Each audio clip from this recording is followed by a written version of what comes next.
Kita bebas biaya kuliah dari awal sampai lulus, termasuk dari awal ada pemantapan, lalu biaya wisuda kita dibebaskan.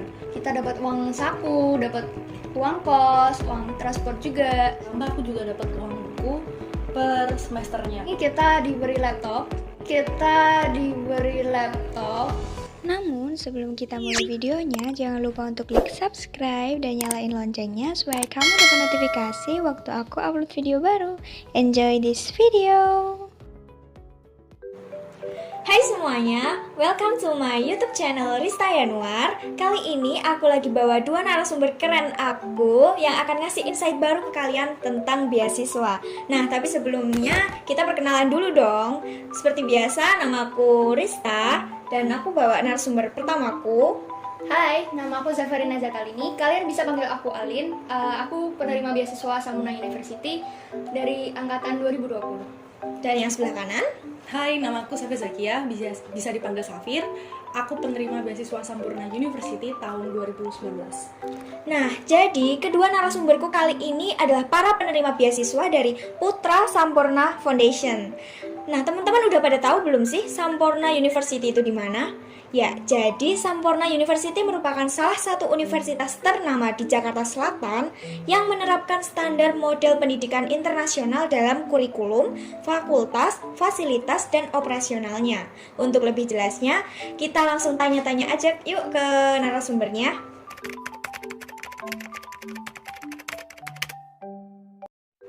Oke, jadi untuk pertanyaan pertama, apa aja sih kelebihan dari Sampurna University itu sendiri dibandingkan dengan kampus-kampus lainnya? Ya, kelebihan pertama Samuna University dibandingkan kampus lainnya yaitu kita selama pembelajaran tuh menggunakan bahasa Inggris penuh. Jadi semua dosen dan mahasiswa bicara dengan bahasa Inggris, kayak memberikan materi ataupun menanyakan pertanyaan, mereka tuh menggunakan bahasa Inggris semua. Jadi kalau diskusi di kelas gitu atau obrolan biasa itu juga menggunakan bahasa Inggris? Kalau untuk diskusi sesama teman, biasanya mereka tuh pakai bahasa Inggris, bisa juga pakai bahasa Indonesia, jadi menyesuaikan aja. Iya, mungkin kalau dari Kak Alin yang angkatan 2020 gitu ya kan masih belum mengalami kuliah offline gitu. Jadi kita bisa tanyakan ke Mbak Safir angkatan 2019 yang udah tahu dong ya gimana rasanya kuliah offline. Apakah selama di perkuliahan itu selalu menggunakan bahasa Inggris atau bagaimana? Kebanyakan pasti menggunakan bahasa Inggris, apalagi di kelas saat dosen menerangkan, saat kita tanya jawab. Kalau bisa pasti pakai bahasa Inggris. Misalkan nih, bahasa Inggris kalian belum terlalu bagus, terus kalian minta ke dosennya, "Set, minta maaf saya pakai bahasa Indonesia ya, karena bahasa Inggris saya nggak terlalu bagus." Dosennya pasti bakal encourage murid-muridnya, mahasiswa-mahasiswanya buat pakai bahasa Inggris. Jadi misalkan aja nih, sernya bakal jawab, "You should try to use English first. And after that, if you have difficulty to use English, you can mix your language with Indonesian." Dan untuk diskusi juga sebenarnya tergantung sih, karena kita kan juga kampus internasional ya, jadi pasti beberapa mahasiswanya ada yang bukan mahasiswa Indonesia ataupun mahasiswa Indonesia yang tidak bisa berbahasa Indonesia. Misalkan saja dia orang tuanya WNA atau gimana gitu. Jadinya diskusi juga bisa juga menggunakan bahasa Inggris, menyesuaikan aja. Tapi kalau untuk mahasiswa baru nih Kak ya, biasanya kan masih belum ada yang belum lancar gitu bahasa Inggrisnya. Lalu gimana, apakah Sampurna itu memberikan fasilitas berupa pembelajaran khusus atau bagaimana sebelum mulai perkuliahan?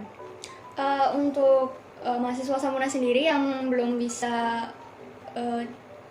memasuki tahap college ready, dari Samuna sendiri mereka menyediakan yang namanya summer bridge. Jadi pembelajaran di sini lebih ke karena ada pemantapan ya.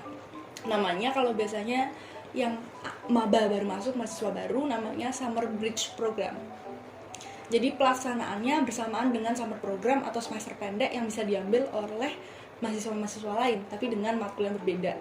Biasanya pemantapannya itu matkulnya IEP, betul kan Lin? Iya, betul. Jadi di IEP kamu bakal diajarin reading dan writing soal bahasa Inggris, dan juga khusus untuk mahasiswa online ini ada tambahan khusus yang namanya mentoring program. Jadi nanti bakal dibantu sama kakak-kakak tingkat untuk memperlancar speaking maba-maba ini. Oh iya, jadi Sampurna ini ternyata udah menyiapkan sedemikian rupa ya Kak untuk mengatasi gimana kalau mahasiswanya itu emang dari yang sebelumnya tuh di sekolah biasa gitu ya Kak, dari SMA yang biasa, bukan yang dari SMA internasional gitu, sekolah internasional. Jadi kan mungkin skill bahasa Inggrisnya masih kurang dari yang lain. Jadi ternyata udah dimantapkan dulu teman-teman sebelum memulai ke perkuliahannya. Lalu untuk kelebihan kedua nih Kak, kira-kira apa sih kelebihan dari Sampurna University yang mungkin tidak dimiliki sama universitas lain? Jadi kelebihan dari berkuliah di Sampurna University adalah salah satunya kita bakal dapet dual degree. Biasanya kan dual degree ada beberapa jenis ya, ada yang kamu kuliah dalam satu waktu tapi kamu bisa lulus dengan 2 gelar, atau maksudnya kayak 2 major yang berbeda. Tapi di Sampurna University kamu bakal kuliah dengan 1 major, lalu kamu bisa lulus dengan mendapatkan ijazah dari 2 kampus, yaitu Sampurna University dan University of Arizona. Ya, jadi kalau kuliah di Sampurna ini bakal lulusannya itu dalam satu jurusan, tapi atas nama 2 sekolah ya Kak ijazahnya nanti. Betul, seperti itu. Jadi yang pertama dari Sampurna University dan yang kedua itu University of Arizona. Oke, jadi itu poin plusnya ya dari Sampurna University. Yang jarang gitu ada kampus yang menyediakan fasilitas seperti ini. Lalu untuk fasilitas ketiga nih Kak, apa nih kira-kira? Fasilitas yang disediakan oleh Sampurna University yang pertama, kita tentunya udah disediakan yang namanya laboratorium di Sampurna ini cukup cukup mewah dibandingkan kampus lain kalau setahu saya. Lalu untuk anak-anak DKV di kampus kita juga ada yang namanya studio. Jadi mereka bisa melakukan project-project mereka di studio tersebut. Oh ya, di kampus kita juga ada farmer market. Ini itu merupakan sebuah tempat seperti aku kata nganggur rono. Aku kata nganggur rono.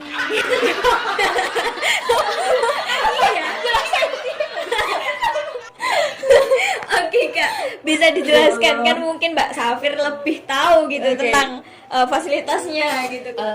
Jadi seperti yang disebutkan Alin ya, ada yang namanya laboratorium khususnya biasanya untuk anak-anak teknik. Lalu ada juga ruang komputer untuk anak DKV mengerjakan proyek mereka, dan farmer market sepertinya untuk tambahan sih. Jadi itu berupa seperti minimarket untuk kalau misalkan kita butuh jajan atau apa bisa ke sana. Dan selain itu kita juga punya kayak seperti kolam renang, lalu lapangan yang bisa kita gunakan untuk berolahraga. Lalu ada perpustakaan ya, seperti biasa pasti kampus-kampus juga ada perpustakaan. Wah, mewah sekali ya sepertinya teman-teman, udah punya kolam renangnya sendiri nih Kak. Lalu untuk fasilitas lainnya ini saya pernah dengar itu kalau di Sampurna University itu ada program yang dinamakan mini semester. Nah, mini semester itu apa sih Kak? Mini semester itu semester pendek yang kalian tuh bisa ambil SKS selama semester pendek tersebut. Jadi mini semester itu ada 2. Yang pertama summer, yang kedua winter. Summer ini sekitar bulan Juni sampai Agustus. Sedangkan kalau winter itu bulan Desember Januari. Nah, kita tuh bisa ambil beberapa SKS selama mini semester tersebut, bisa untuk memperbaiki nilai SKS kalian selama semester sebelumnya yang jelek-jelek itu bisa kalian perbaiki. Lalu kalian juga bisa jadi mempercepat juga.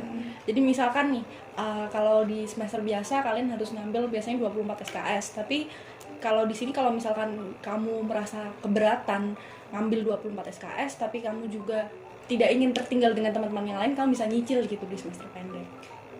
Jadi dari mini semester ini bisa jadinya nanti lulusnya lebih cepat atau gimana ya Kak ini? Maksud tujuan dari mini semester ini kan bisa ngambil SKS yang banyak gitu. Jadi mungkin bisa lulus sebelum 8 semester. Bisa, biasanya kalau lulus cepat seperti 7 semester 3,5 tahun gitu bisa. Oh, jadi kegunaan dari program mini semester ini adalah untuk yang pertama, jika ingin memperbaiki nilai dari yang sebelumnya itu mungkin yang dirasa kurang baik, itu bisa diperbaiki ya, Kak. Lalu yang kedua juga bisa mempercepat kelulusannya.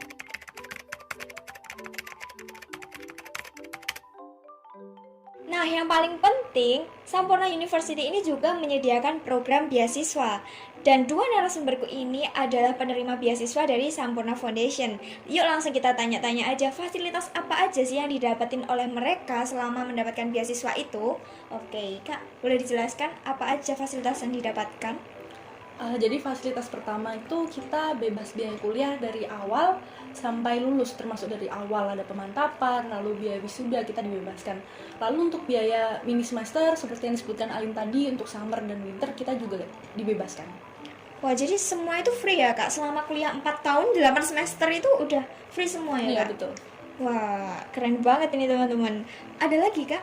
Ada, jadi dari Putra Sampurna Foundation sendiri kita bisa dapat uang tunjangan hidup per bulan.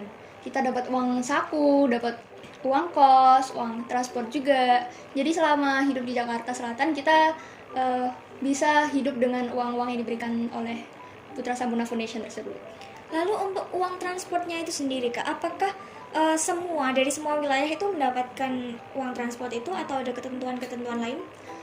Untuk uang transport, kita ada ketentuan bahwa hanya penerima beasiswa yang berada di luar Jabodetabek yang bisa mendapatkan uang transport tersebut. Jadi bagi mahasiswa yang berdomisili di Jabodetabek, mereka tidak dapat uang transport sama sekali.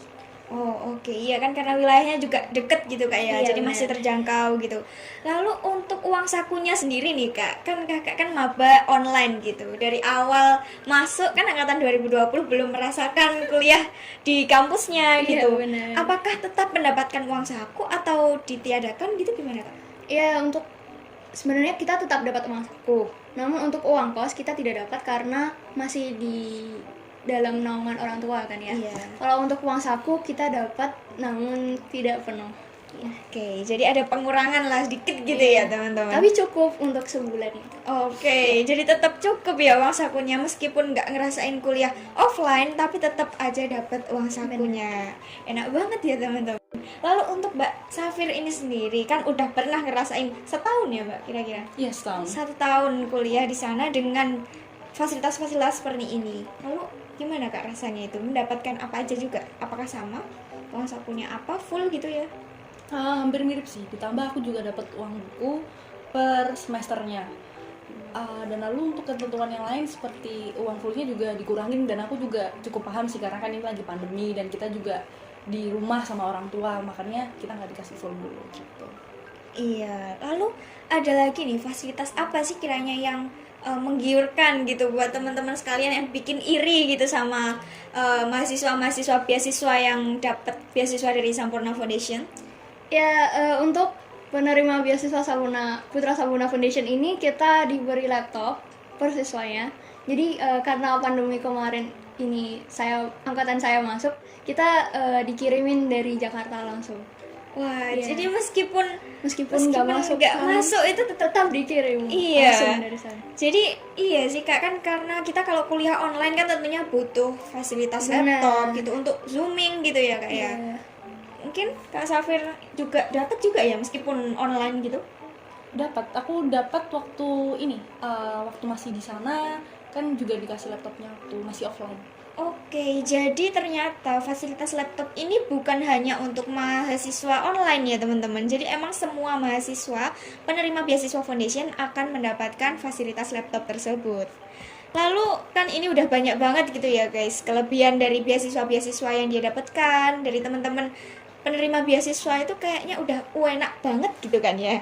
Lalu gimana sih, Kak? Kita kan pasti kepo ya, cara mendapatkannya sampai bisa mendapatkan beasiswa itu kan tentunya nggak semudah itu ya, langsung bisa dapat beasiswanya kan pasti ada tahapan-tahapannya. Mungkin bisa dijelaskan, Kak? Iya, yang tentunya untuk masuk Sampurna sendiri kita ada tes.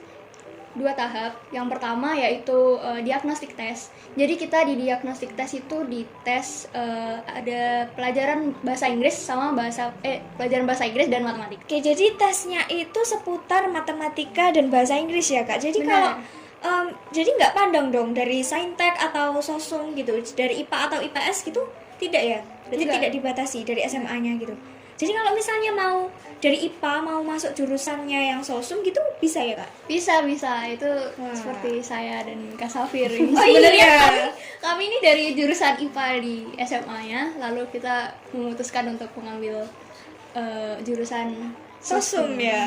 Wah, jadi enak banget nih teman-teman. Mungkin yang ngerasa kurang gitu di mata pelajaran yang terkait saintek atau sosumnya, bisa banget langsung ada daftar di Sampurna University karena tesnya itu cuma seputar matematika dan bahasa Inggris. Tapi apa itu sebatas kata cuman kak? Gimana untuk standar soal-soalnya itu gimana ya kak? Jadi dari aku, karena tesku agak berbeda dengan Alin, kita sama-sama 2 tahapan, tapi aku tahap pertama diagnostic test saja dan tahap kedua baru per tes. Lalu untuk kesulitannya, aku bisa bilang kalau tahap satunya cukup mudah ya. Lalu yang tahap 2 mungkin agak sulit karena ada writing dan reading yang mana bahasa Inggrisnya tuh lebih susah daripada yang tahap satunya tadi. Untuk kesulitannya sih bisa diatasi pasti kalau kamu mau belajar, karena dari sananya pasti dikirimin kayak Latihan practice soal. test, ya latihan soal. Jadi kalau kamu mau belajar, aku pikir bisa lah pasti. Jadi semacam ada kayak fasilitas buat tryout-nya gitu, tau nggak kak? Jadi kita sebelum tes dikasih email sama pihak Sampurna. Nanti di dalam email tersebut ada link-link gitu. Untuk belajar ya kak? Iya, ada Untuk latihan soal. persiapan. Latihan soal itu sudah termasuk kunci jawabannya. Jadi kita bisa belajar dari situ, kayak kita bisa tahu ini tuh jawabannya yang betul tuh yang mana. Wah, Iya, jadi dulu udah ada gitu. kisi-kisinya dulu Iya. ya teman-teman. Kayak kisi-kisi kalau kita mau UN atau apa gitu kan kita udah punya kisi-kisinya. Jadi udah punya gambaran lah kita itu mau tesnya itu kayak gimana. Benar. Wah, tapi kalau untuk kesulitan dari bahasa Inggris itu sendiri kak, mungkin apakah soalnya itu kayak soal-soal UN atau soal-soal UTBK atau soal-soal TOEFL gitu kak? Mungkin sedikit agak berbeda sih. Kalau aku bilang dari reading TOEFL kan masih 11-12 lah ya sama readingnya UN. Jadi menurutku readingnya masih sedikit agak lebih sulit gitu. Apalagi writingnya kan lebih ke seperti penulisan kata, lalu Iya. vocabulary, lalu penulisan Grammar, titik iya. koma dan lain-lain. Jadi sedikit lebih sulit sebenarnya dari bahasa Inggris yang biasa. Wah, jadi ya emang beasiswa Sampurna ini tentunya kan sudah memberikan fasilitas yang sebegitu banyaknya, kan tidak mungkin untuk memberikan asal-asalan gitu kak ya. Jadi harus ada seleksi yang ketat juga untuk para penerimanya. Jadi untuk tahapan-tahapannya setelah melewati 2 tahap itu lalu masuk kemana kak? Langsung keterima atau gimana? Jadi gini, setelah tes pertama, jika kamu lulus tes pertama, nanti kamu dikasih yang namanya formulir finansial.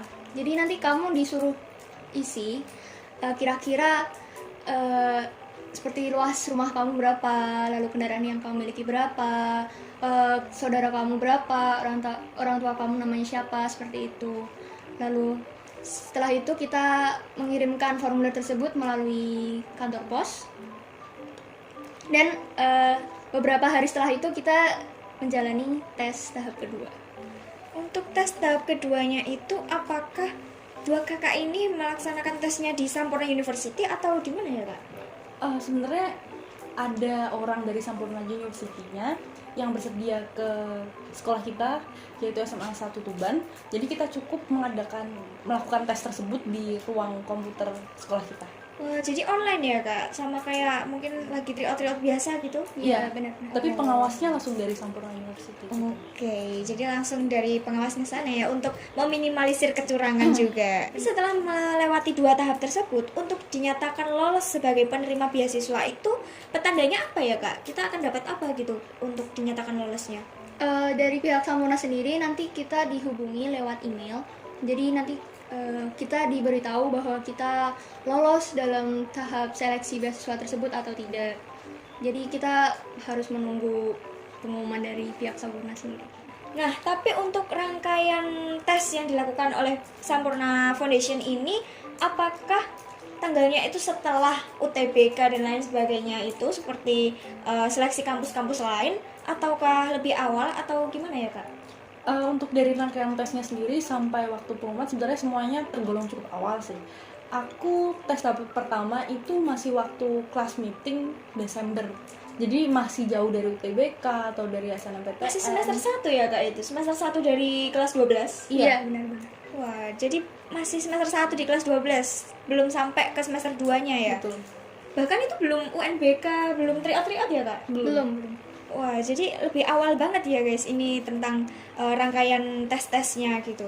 Nah, jadi buat temen-temen yang kiranya pengen gitu, kan kita kan kalau semester 2 itu ada pasti rasa was-was gitu, takut kalau nggak keterima ini, nggak keterima itu gitu kan. Kalau kita dinyatakan diterima lebih awal, otomatis kita bakal ada rasa lega gitu ya Kak, karena kita kan udah punya universitas gitu. Jadi kita mungkin semester 2 tinggal ngikutin prosedur kelulusan aja. Jadi kita lulus udah langsung dapat universitas ya. Oke. Nah, tapi untuk standar kelulusannya itu diambil berapa besar ya Kak? Untuk satu angkatannya itu? Kita tidak dibatasi sih kayak berapa banyak orang yang diambil untuk penerima beasiswa, tapi kita diharapkan untuk melebihi batas nilai yang dipatok oleh Sampurna Foundation tersebut. Jadi melebihi ambang minimal gitu Kak ya? Iya, benar. Melebihi ambang minimal langsung otomatis lolos gitu? Lolos, ya. Wah, jadi nggak ada patokan ya guys, harus berapa besar gitu, tapi langsung kalau udah mencapai KKM gitu, bisa disebut KKM ya Kak? Mencapai KKM, kita bisa lolos ke tahap selanjutnya, bahkan bisa lolos sampai mendapatkan beasiswa itu sendiri. Nah, jadi setelah kita tahu nih, apa aja sih fasilitas yang didapatin dari kakak-kakak yang kuliah di Sampurna University, dan apa saja fasilitas beasiswa yang mereka dapatkan, tentunya kita kepo dong ya, gimana sih tips and triknya kok bisa sampai lolos gitu. Tips and triknya ini apa aja Kak? Kira-kira? Sebenarnya tips and triknya aku agak bingung sih mau ngomong apa, karena yang diujikan juga agak berbeda, apalagi matematikanya juga dalam bahasa Inggris, jadi agak susah juga mau belajar gimana gitu kan. Mungkin lebih ke ini sih, minta latihan soalnya, bisa minta ke mereka, apalagi kalau misal kayak dari sekolahku nih di Semansa itu kita kan dapet, tapi bisa aja kamu kelupaan atau gimana akhirnya kamu nggak dapet, jadi bisa minta ke gurunya kalau misal di sekolahmu mengadakan tes ini. Lalu mungkin selain itu juga bisa coba belajar di website atau apa, sekedar nyari-nyari gitu. Jadi menurutku sekedar punya keinginan untuk belajar itu juga udah cukup kok. Iya, jadi emang belajar itu kan bisa dari mana aja ya teman-teman. Bisa belajar dari website atau bisa belajar dari bahkan yang udah diberi kisi-kisi oleh Sampurna itu sendiri kan ya. Jadi kita punya banyak tempat, punya banyak situs untuk berlatih gitu. Jadi kalau untuk Kak Alin sendiri gimana kira-kira tips and triknya? Sebenarnya sama kayak Kak Safir. Jadi kita sebanyak mungkin belajar dari website yang kita temukan, bisa berupa bahasa Inggris yang mirip-mirip TOEFL itu, atau matematika yang berbahasa Inggris, karena menurut saya matematikanya ini tergolong mudah untuk masuk ke kampus ya, karena ini apa ya, hanya aljabar Dasar ya, dasar sederhana. ya. Oh, jadi nggak sampai yang kayak tes UTBK gitu Kak? Enggak. Oh enggak, jadi matematikanya masih yang dasar, mungkin soal-soal TPS gitu, atau nggak sampai juga? Kurang lebih Seperti soal-soal TPS aja teman-teman. Jadi bukan yang soal saintek gitu kan, ada kan matematika saintek sama matematika sosum gitu. Nah mungkin ini lebih ke matematika yang dasar gitu, jadi matematika dasar aja. Cuman berarti yang lebih diutamakan tentang kemampuan bahasa Inggrisnya ya Kak, yang perlu dijadikan acuan gitu. Nah, jadi mungkin punya pesan dan kesan buat adik-adik yang ingin mendaftar di Sampurna University dengan program beasiswa ini.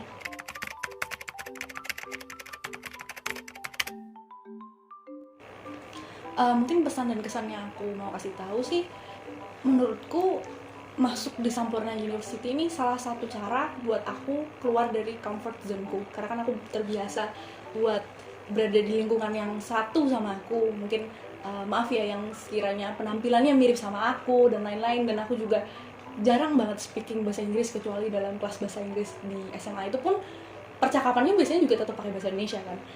Terus mungkin ada beberapa orang yang mikir kalau Sampurna University ini karena swasta, jadi kayak dipandang sebelah mata dan lain-lain. Padahal kalau kamu lihat itu sebenarnya semua kampus itu sama aja. Semua itu tergantung gimana kamu.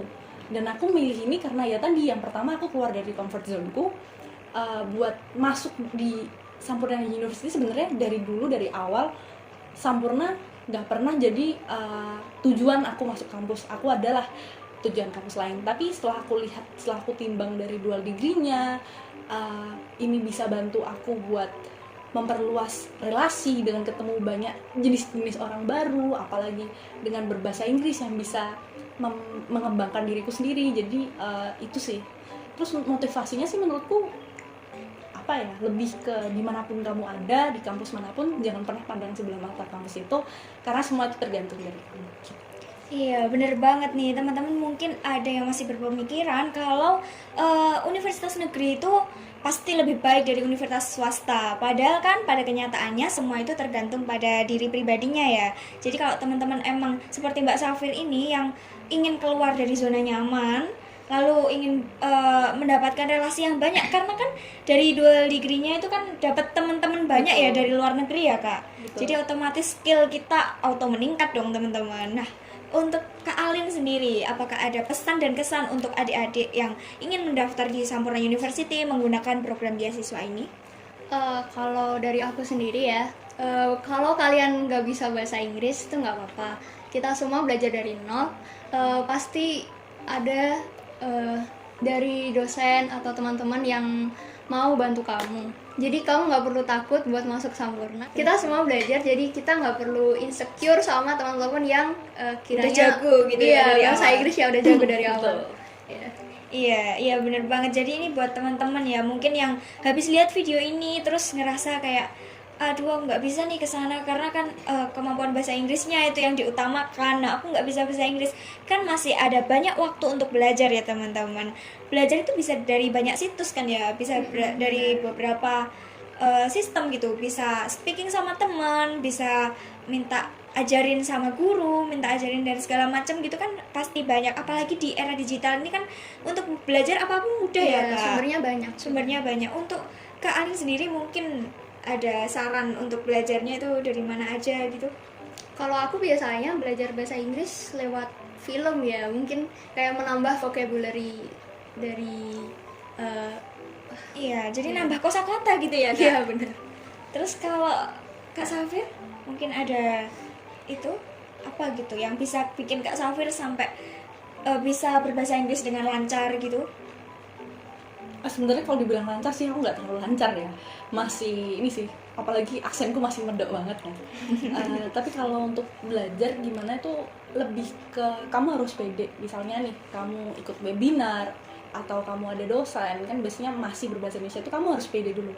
Dari pede ini akhirnya aku punya kekuatan buat lebih belajar speaking. Jadi misalkan nih kamu masih kurang pede dan bahasa Inggrismu juga masih kurang, itu kan kayak auto dua-duanya dong. Jadi kayak kamu harus nyoba ngasah dari yang paling dasar dulu, pede dulu, baru kamu bisa mengembangkan yang lainnya gitu. Jadi pasti bakal dibantu kok. Iya, jadi ini cocok banget ya emang, kayak kita nggak perlu gitu merasa insecure dari awal. Misalnya ngerasa bahasa Inggris kita itu pas-pasan atau bahkan kurang daripada teman-teman yang lain gitu kan ya. Jadi kalau di Sampurna University lebih tepatnya kita itu bukan dipaksa tapi dituntun ya Kak, dituntun untuk bisa gitu. Jadi seperti dari pernyataannya Kak Safir tadi, mengutip dari pernyataan dosennya, ketika ada yang ingin untuk berusaha untuk menjawabnya menggunakan bahasa Indonesia karena kayak mungkin dia merasa nggak pede kalau jawabnya pakai bahasa Inggris, lalu tadi dosennya mereply dengan meminta untuk tetap berusaha menggunakan bahasa Inggris untuk menjawabnya. Jadi itu kan otomatis untuk pembiasaan diri ya Kak. Betul. Dengan pembiasaan diri itu otomatis kita berada di lingkungan yang seperti itu, otomatis kita bakal bisa lebih jago lagi bahasa Inggrisnya. Apalagi kita kuliah itu selama 4 tahun ya Nah, Kak? betul, 4 tahun. Pasti udah cukup lah untuk melatih skill kita gitu dalam bahasa Inggris. Jadi misalnya dari awal 0 itu bisa jadi 100% gitu misalnya ya Kak. Ya, semua tergantung tekad dari Iya, masing-masing tekad orang dari sih. masing-masing individu. Nah, baik, terima kasih untuk Kak Zafir dan Kak Alin yang udah bersedia menemani saya untuk memberikan insight baru ke teman-teman sekalian yang mungkin masih dibilang beasiswa ini tuh peluangnya besar dan fasilitasnya mewah gitu ya teman-teman. Tapi kayak sayang aja gitu kalau beasiswa ini tuh belum banyak yang speak up gitu di publik. Nah, jadi buat teman-teman yang mungkin masih ada yang ingin ditanyakan gitu tentang beasiswa ini tuh gimana atau mungkin ada yang ganjel gitu dari kalian selama lihat video ini, bisa kok langsung chat di kolom komentar atau mungkin bisa langsung DM di Instagram saya @ristayanwar_23. Nah, sepertinya untuk pertemuan kita kali ini udah dicukupin dulu ya teman-teman. Kita bisa ketemu di lain waktu dengan membahas seputar beasiswa-beasiswa lainnya, atau mungkin bisa jadi sama kakak-kakak ini lagi ya jika ada yang ingin ditanyakan gitu lebih banyak lagi dari teman-teman sekalian. Oke teman-teman, terima kasih telah menonton. Dadah.